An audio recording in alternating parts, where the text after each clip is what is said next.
رب زدني منك علما وأنلني منك فهما رب زدني منك علما وأنلني منك فهما۔ میرے بھائیوں، یہ بات یقیناً سچ ہے کہ حالات کی سختی ہمیشہ رہنے والی نہیں ہے۔ یہ یقیناً سچ ہے کہ آج جو مصائب و آلام کے بادل ہمارے اوپر چھائے ہوئے ہیں یہ وقتی اور عارضی ہیں۔ یہ خوف و ہراس کا موسم بھی گزر جائے گا اور اللہ کا وعدہ پورا ہوگا کہ یریدون لیطفئوا نور اللہ بافواہہم واللہ متم نورہ ولو کرہ الکافرون۔ اللہ کا وعدہ ہے اور خدا سے زیادہ سچا وعدہ کسی کے نہیں ہو سکتا۔ یہ ہو کر رہے گا کہ اللہ تعالیٰ نور ایمان کو مکمل کرے گا اور دین کو تقویت عطا فرمائے گا اور اسلامی شریعت چار دانگ عالم میں پھیلے گی اور ہر نظام پر وہی نظام غالب آئے گا جس کو نظام مصطفی کہا گیا ہے۔ یہ ہو کر رہنا ہے۔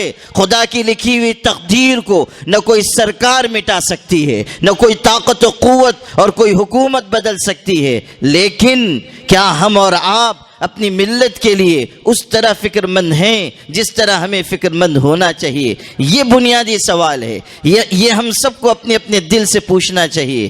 یقیناً ملک کے جو حالات ہیں اس میں ہمیں ایسی گفتگو کرنی چاہیے کہ جس سے مسلمانوں کو حوصلہ ملے۔ ہم بتائیں کہ اس سے زیادہ سخت حالات پچھلے دور میں گزر چکے۔ ہم بتائیں کہ اللہ تعالیٰ نے اس سے زیادہ مشکل دور میں بھی اسلام کے شجر کو پنپنے کا موقع دیا۔ کیا وہ وقت ہمیں یاد نہیں ہے کہ جب حضور پاک صلی اللہ علیہ وسلم کے خلاف سارا عرب سرگرم عمل تھا اور آپ غار ثور میں جا کر پناہ گزی ہوئے تھے اور دشمنوں کے قدم وہاں تک پہنچ گئے تھے؟ اس وقت حضرت ابو بکر نے گھبرا کر کہا تھا دشمن آ چکے ہیں اور ہم کو جھک کر دیکھیں گے تو پالیں گے۔ حضور پاک صلی اللہ علیہ وسلم نے کیسے یقین و ایمان کے ساتھ یہ کہا تھا ما ظنک باثنین اللہ ثالثہما، ان دو کے بارے میں تمہارا کیا خیال ہے جن کا تیسرا اللہ ہے۔ ہمارا اعتماد اللہ کی ذات پر ہے، ہمارا توکل اور بھروسہ اللہ کی ذات پر ہے، ہماری نگاہ خدا کی طاقت پر ہے۔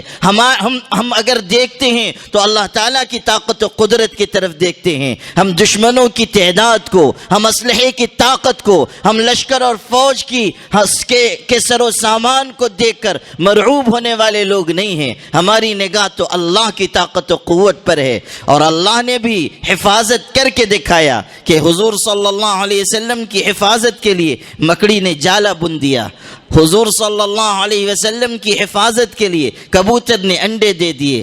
انڈا کتنا نازک ہوتا ہے، ہاتھ لگے اور وہ ٹوٹ جائے، ایک جھٹکا لگے اور وہ ٹوٹ جائے۔ اور مکڑی کے جالے کے بارے میں تو قرآن میں کہا گیا ان اوہن البیوت لبیت العنکبوت، اللہ اگر چاہتا تو اپنے پیغمبر کی حفاظت کے لیے کوئی چٹان غار کے دہانے پر رکھ دیتا، اللہ اگر چاہتا فرشتوں کی ایک جماعت اتار دیتا، لیکن اللہ نے سب سے زیادہ کمزور گھر مکڑی کے جالے کے ذریعے اپنے پیغمبر کی حفاظت کی، کبوتر کے انڈے کے ذریعے حفاظت کر کے دکھائی۔ گویا کہ قیامت تک آنے والی پوری ملت اسلامیہ کو یہ پیغام دیا گیا کہ اللہ کی طاقت و قدرت کو معمولی نہ سمجھنا، جب وہ حفاظت کرنے پر آتا ہے تو سارے زمانے سے اپنے سب سے بڑے پیغمبر کی حفاظت وہ مکڑی کے جالے جیسی کمزور چیز کے ذریعے کر کے دکھاتا ہے۔ خدا کی طاقت و قدرت پر بھروسہ رکھ کر آگے بڑھو گے تو اللہ تعالیٰ قدم قدم پر تمہاری مدد کرے گا۔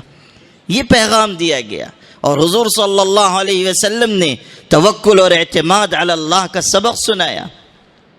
میرے بھائیوں، انہی کی وراثت ہمیں ملی ہے، اور صاف کہا گیا کہ العلماء ورثۃ الانبیاء۔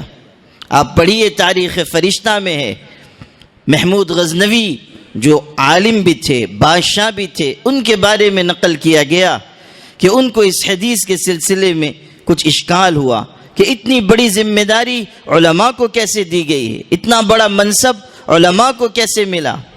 اور ان کے دل میں ایک چبھن یہ بھی تھی کہ واقعی میں ناصر الدین سبکتگین کا بیٹا ہوں یا نہیں، کسی وجہ سے یہ خیال دل میں تھا۔ اور چونکہ دیندار شخص تھا تو ہمیشہ سوچتا تھا کہ پتہ نہیں میری مغفرت ہوگی کہ نہیں۔ ایک دن راستے سے گزر رہا تھا، شاہی دستہ ساتھ میں تھا، اس نے دیکھا کہ ایک عالم دین ہیں، وہ ایک گھر کے پاس کھڑے ہو کر گھر سے آنے والی چراغ کی روشنی میں کتاب کا مطالعہ کرنے ہیں۔ غربت ہے، افلاس ہے، اتنے پیسے نہیں کہ چراغ میں تیل ڈال سکیں۔ ان کو بہت احساس ہوا، انہوں نے قریب بلایا، شاہی مشعل ان کی خدمت میں ہدیے کے طور پر پیش کی، اشرفیوں کی ایک تھیلی دی، کہا یہ حقیر نذرانہ ہے، قبول کر لیں، اور اس سے اپنی ضرورتیں اور طلب علم کا سفر اس کے ذریعے آپ آگے بڑھائیں۔ یہ کہہ کے وہ چلے گئے۔ رات کو آ کر سوئے تو خواب میں حضور اکرم صلی اللہ علیہ وسلم کی زیارت ہوئی، اور آپ نے بڑی خوشی کا اظہار فرمایا اور یہ ارشاد فرمایا کہ او ناصر الدین سبکتگین کے بیٹے، آج تو نے ہمارے ایک وارث کی خدمت کی جس کے نتیجے میں اللہ نے تیری مغفرت فرما دی۔ تینوں چیزوں کو جمع فرمایا، یہ فرمایا کہ او ناصر الدین سبکتگین کے بیٹے، آج تو نے ہمارے ایک وارث کی خدمت کی جس کے صلے میں اللہ نے تیری مغفرت فرما دی۔ حضور پاک صلی اللہ علیہ وسلم کی وراثت کی یہ ذمہ داری ہم سب کو جان و دل سے قبول کرنی چاہیے، اور اس کے تقاضوں پر ہمیں آگے بڑھنا چاہیے۔